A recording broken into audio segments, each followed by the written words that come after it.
Hi there, this is Erin Johnson, Outstanding Ohio's most resourceful realtor, and I am here today with another Resourceful Realtor Thursday, helping you with resources to buy and sell homes and all things home ownership.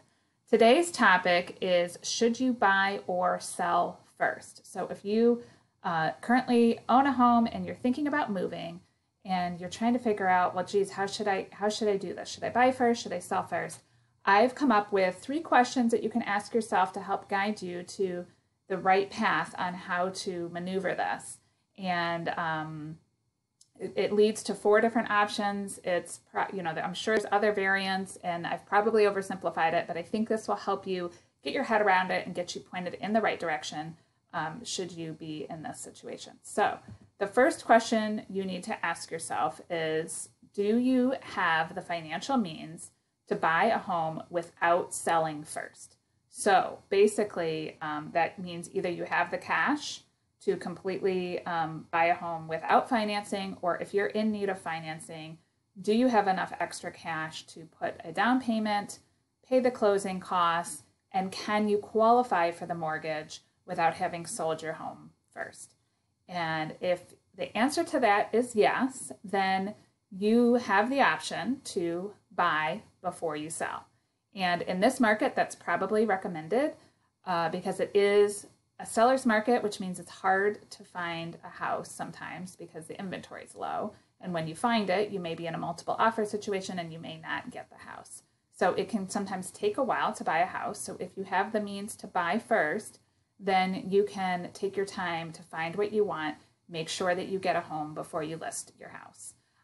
But the question is, the next question in terms of buying first is, are you okay with living in the house while it's listed? So if you are, then you can have the option to buy first, and then as soon as it's under contract and you feel comfortable that it's going to move forward, you could go ahead and list your house and end up doing this basically simultaneously. If your house is priced right in a decent condition, it'll probably sell really fast. And you may end up closing almost at the same time or within a couple of weeks if you do it that way. Buy first, list it immediately, and get that under contract, depending on how long of a close you have and so forth on both sides. So that's option A, is to buy first, sell immediately, kind of do it simultaneous. If you're not okay living in the house while it's listed because you're not comfortable with people coming through, or you have kids, or you have pets, or maybe you work from home, whatever the case may be, then you could buy first, go ahead and move out into the new home, and then list your house for sale, either vacant or maybe leave some furniture behind to be staged. So that would be option B.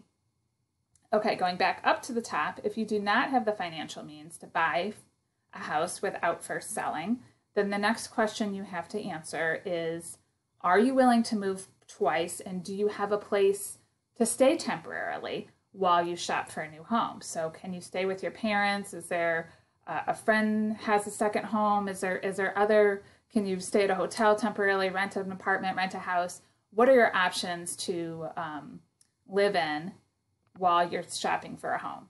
And if you do have an option, then you can go ahead and sell your house, move out into that temporary location, and then you can take your time buying and finding the house that you want to buy. If you do not have that option, or you really don't want to move twice, which, heck, I don't blame you, moving's a lot of work, then you can try to simultaneously buy and sell with selling first. And the way this would work best, like if all the stars align, is you go ahead and sell and you ask for additional possession time. So maybe you sell the house with a 30-day close, and then you ask for an additional 60 days of possession. You can start shopping for a house during those 30 days, but you wouldn't be able to put an offer in until after it's closed, because that's when you would have the money to be able to put the down payment and qualify for the next mortgage. But if you can put an offer down in those first couple of weeks after you closed, and then close in 30 to 45 days, you could close and be in your new home at the same time or before you have to be out of your old home. So the stars would really need to align for that, but it is possible. You may have to sacrifice what you're looking for in the new home, but it's possible. So those are the options. If you want more detail on the pros and cons of the options or talk through your situation, give me a call, 330-227-4355. I'm here to help.